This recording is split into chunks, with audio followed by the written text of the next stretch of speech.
Now, getting started today, first thing on the to-do list is, well, name our horse. It's about time, and thanks to Ghost Dog here with that beautiful message, I'm gonna go ahead and name it Van Gogh. And it totally makes sense, yeah. Speckles kind of reminds of the Starry Night. It completely makes sense to me. And, well, this is now going to be our horse's name.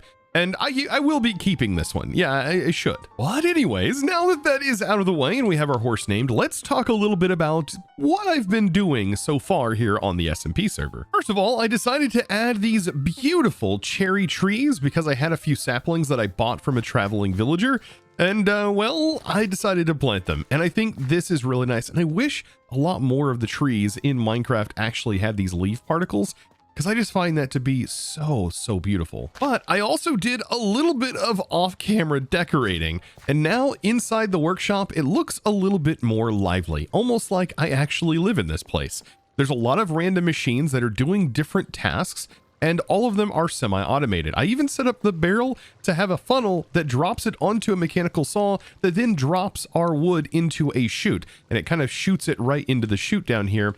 And then I can hot swap out the deployer for the press anytime that I need either or, considering they kind of have the same operation. My favorite thing in the shop is just having this decorative water wheel that just kind of rotates in here as kind of a moving piece. And I even added some cogs up here to just give more movement, as I think that's the beautiful part of the Create mod, is just that there's things that move.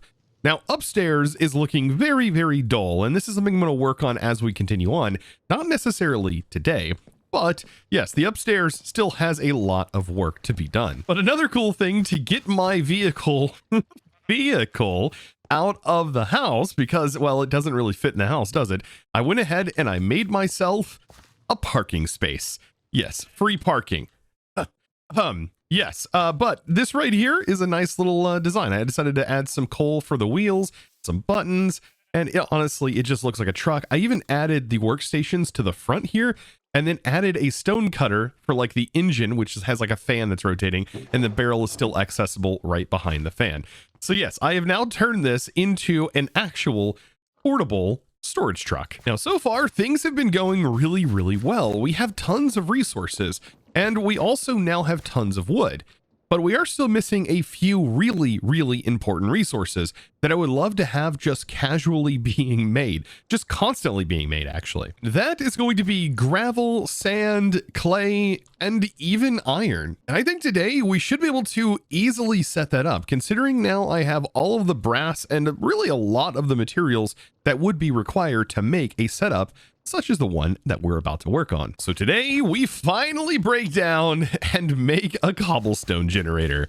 I know, I've been mentioning it over and over again, like each episode, but actually today we are going to make a cobblestone generator, but not just a cobblestone generator. We're actually going to then process immediately all of the stuff that then gets generated. And with this, I get to show off a few cool mechanics that involve, well, logistics and transporting items using the Create mod. Now, in preparation for this actual build and farm, I am going to need a few items. So I've collected all of these items.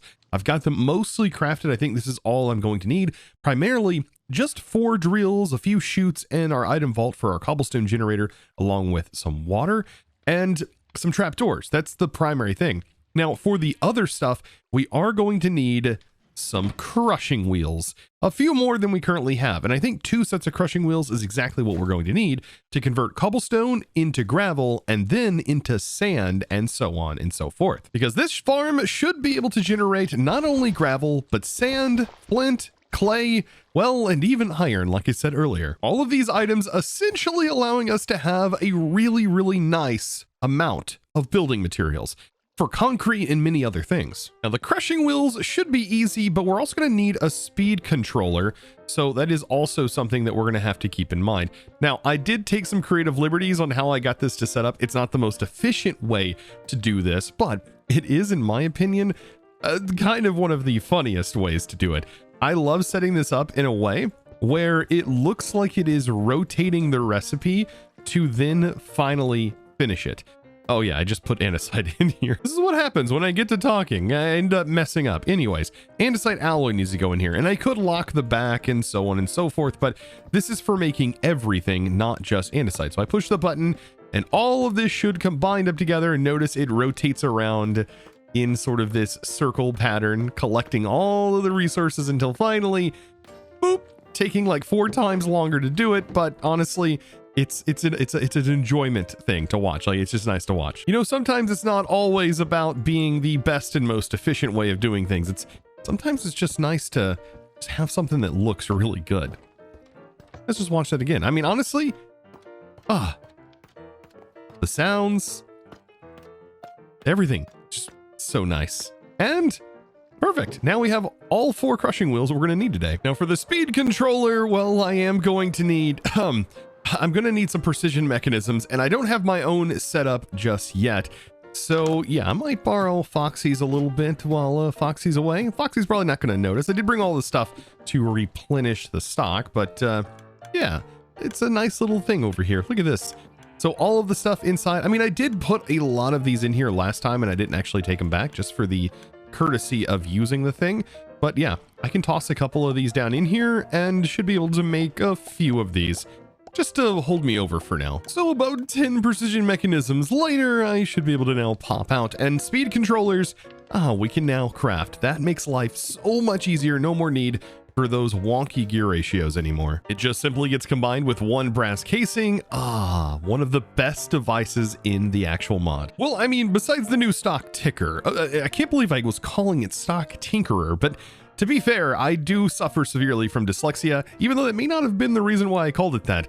Just like once I define something as something, that's just what it is forever. Don't look at me like you don't do that too. Come on now. So with everything ready to go, including our rotation and what we're going to be using to generate the stress for this, yes, 32 water wheels technically is a little overkill for what we're going to need, but it will allow us to add more things if we want to in the future. For example, if I want to press some of the iron nuggets, we'll be able to do that and everything, but 32 is definitely going to be enough. This should generate about 16,000 SU, and I think our setup is really only going to require a little under 12,000, and that's to run at max RPM, by the way. So let's pick this bad boy up and let's get ready to go. Now, I did also set up a very vanilla sheep farm that just has a piston push down in a rail cart that is down underneath here and some hoppers filling this up, just casually shearing sheep. Yeah, it's still crazy to think that this is a vanilla farm that's been around for years, and they never decided to really add more interaction with the dispenser. Like, it could have been its own clicker, but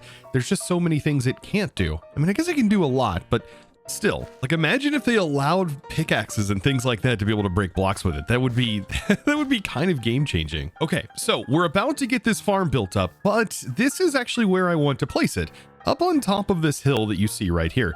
And the length of this farm is going to extend about the size of the cobblestone that you see behind me. But I would really love to clear this entire mountaintop and make it rather flat, so that way I have a lot more space than just for this one farm. So yeah, before we kick off the time lapse, I should probably take my storage with me, especially if we're going to be clearing an area out. But now, without further ado, let's time lapse it up.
Man, what an absolute clearing session. But you know what? That was probably the most satisfying time I've had in a while. But now that that's done, it's time to get started with the machine that we're going to be building and then eventually decorating. But for right now, getting the main foundation up and running is the primary goal, if I can speak today. But there we go. Andesite scaffolding.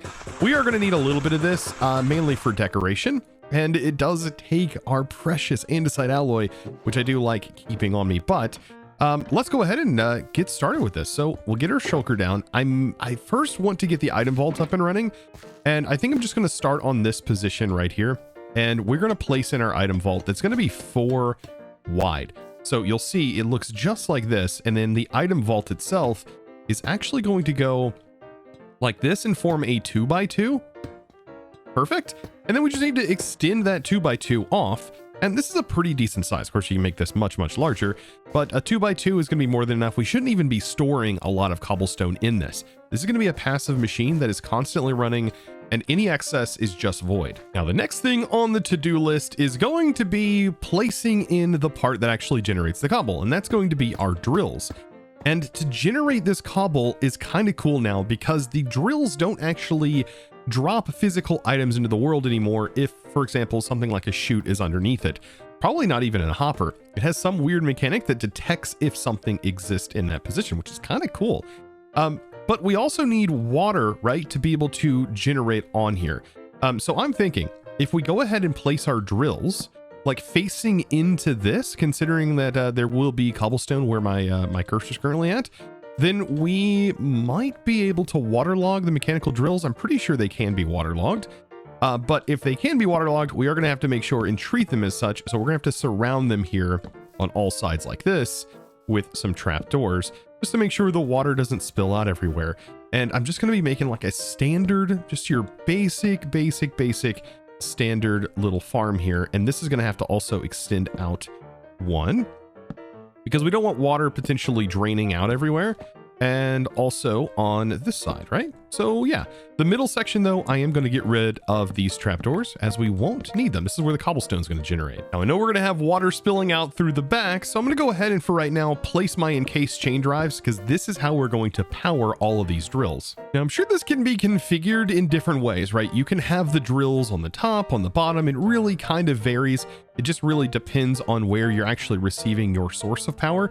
In my case, it's going to work out perfect here because we're going to be able to extend it really easily to a belt line that we're about to add in. But let's go ahead and get our water in. That is going to flow just like this. Ignore the fact that it is flowing right now. But, oh man, I love that these can be waterlogged. That makes it so much easier to make a cobblestone farm. So now where to place the lava? Well, actually, it's going to go right on top of this. So yes, to make sure it's nice and clean, I will bridge this out. And then I'm going to make sure and build a little container area out of trapdoors that is going to be where our lava is housed. Just 1 lava bucket is all we need for this. And I think we're ready to go ahead and cast our lava. So we can place the lava right here. That's going to drop down. You can see it generates stone, but the interesting part is these drills aren't going to constantly keep it stone. What's going to end up happening is it's just going to put a perpetual cobblestone right here. And it really does change the way these farms work. Like I said, you're going to notice that once we actually get it up and running, it's very, very weird. It may be a stone generator here, but this doesn't really treat it as such. So would you look at that? A nice little cobblestone generator. Cool thing is you can make a schematic of this and you can have a portable, easy to build farm that you can place really anywhere. We might end up doing something like that in the future. Now, before we turn this on, we really want to set all of the other infrastructure up. And I really recommend like using some sort of test world to be able to set all of this stuff up first, because it's really hard to design, in my opinion, create contraptions or machines without some forethought. So building this on a different world, if you're going to be building a farm, is a pretty good idea. So you can get a nice visual plan built before actually doing the whole build itself. Now, what my plan is here is to extend a belt that runs all the way over here. And this is what's going to manage our cobblestone, this belt line.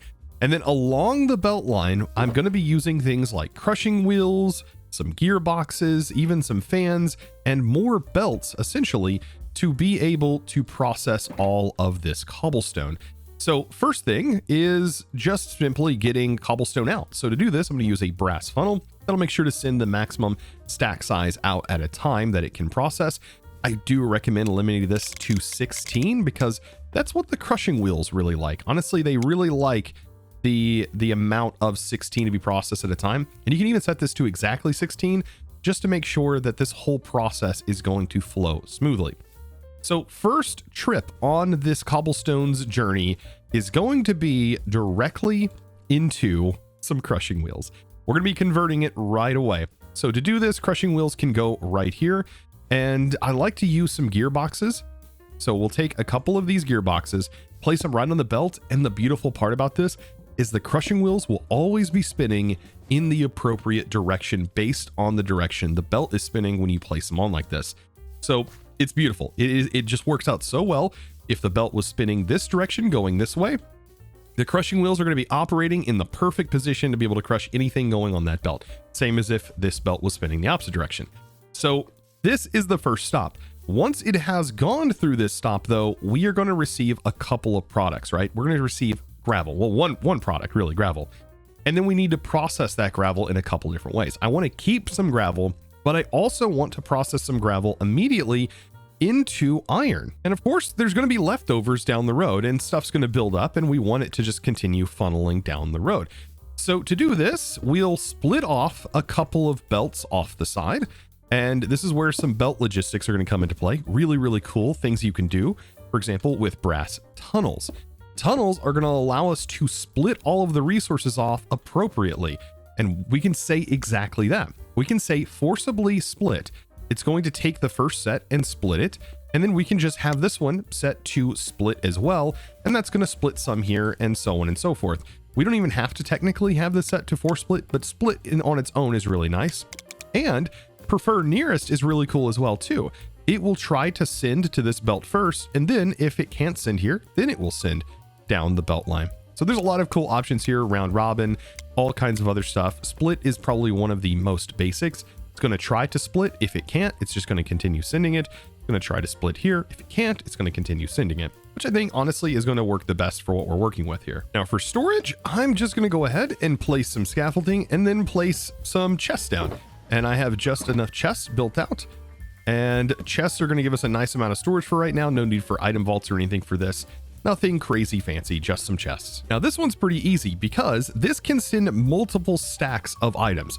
Pretty darn cool, right? It can send all the amount that it's receiving. So it can have like 8 at a time, 16 at a time, 32, 64 at a time, right? That it's sending. The cool part about andesite funnels is they can receive multiple stacks at a time. So they can receive 64 items into it. That's not its limitation. Its limitation is when items are coming out of it. It can only send one. So it's kind of interesting to keep in mind that, yeah, these can actually receive multiple items stacks at a time, and it actually doesn't clog it up or anything. Now, this next belt line is where things get a little bit more complicated, right? Because we are going to need an item filter, and we're also going to need to, underneath this belt here, do a little bit of processing.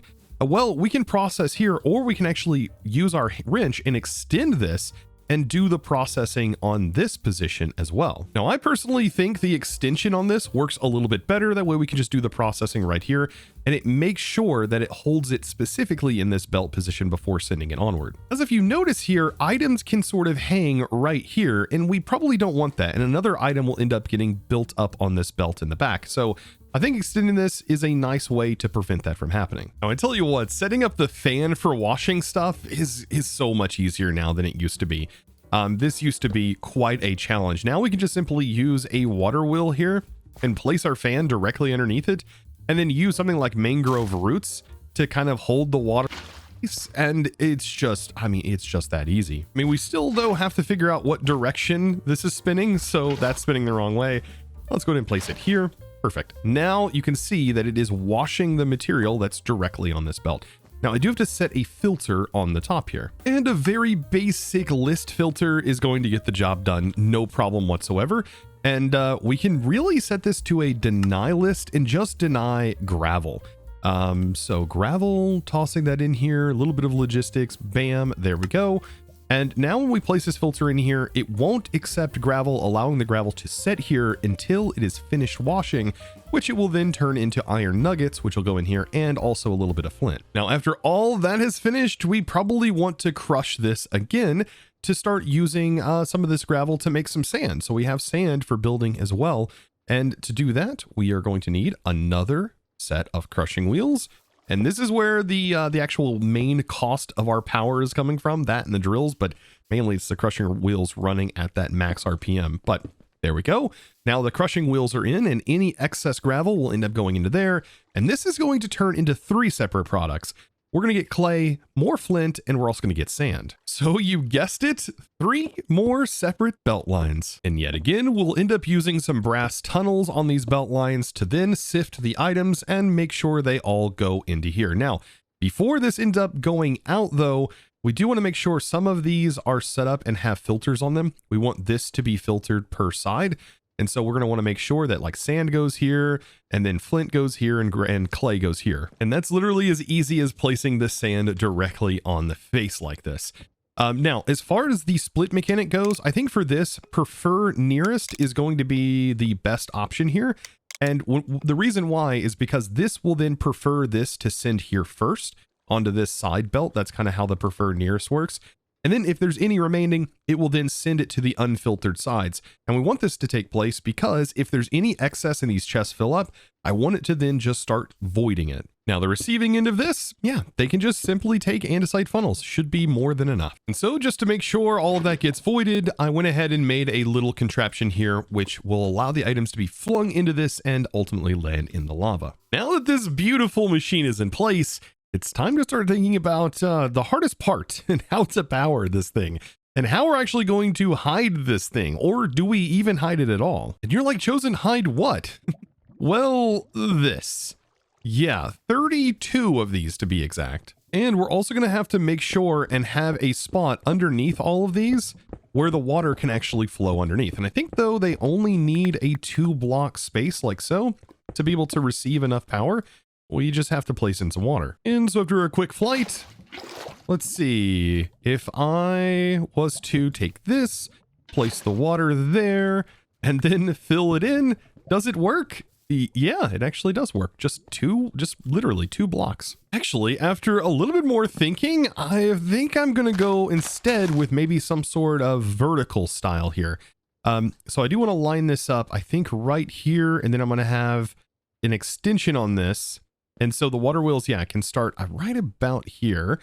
And we can actually make these and stack these on top of each other. Now, hear me out. I think I can make this look nicer than what you currently see here, but I think it's a bit more space efficient to have these stacked on top of each other like this. So yes, I think this is going to work out perfect. It's going to allow me to have a wall back behind here if I want to cover it up and so on when I go to build. So I've extended this out 1, 2, 3, 4, 5, 6 blocks out from the main setup, but I also gave myself a little bit of space so I can have a rotational speed controller on these. Now, the water on this, when it's set up in this form factor, is going to require me to place it exactly right here on the side of this block. And it's kind of cool. These water wheels are neat. They do hold the water perfectly. And if we place another water here and another water here, oh, that one went into the wrong place. Wait, why did the water end up going there like that? That's so weird. It even broke? Oh, because it went backwards. Interesting. But yes, we should be able to place the water in correctly. It's probably easier to just stand up here and do this and then go fill my water buckets. You can kind of see the outline if you just look. It does make me kind of nauseous though looking at this. But I think once it's filled out, no, it doesn't create an infinite water source. That's the only thing that makes it a little bit harder to do this. Now, this may be pretty ugly right now, but we'll eventually have this whole thing encased and you'll never even know there's water in the background anyways. But this is all working. We just need to get our encased chain drives to link these together. And then put our speed controller on here. I think that's gonna be the thing that makes this whole thing start up. So with the rotation speed controller in place, I'm gonna try my best to place this in. This is gonna have to extend out this direction. Can be a little bit challenging to get these in place. But let's see. Did that place in right? Nope, that went definitely higher than I needed. Oh, sometimes it's just tricky to get blocks in the position you want them. Perfect. I think that one went. Yes, that went. And now, look at there. We now have speed that is traveling from here into the rotation and is now starting to generate cobblestone. Okay, I think though, this is going to really kick off once we give this a little bit of speed. Speaking of speed, max speed.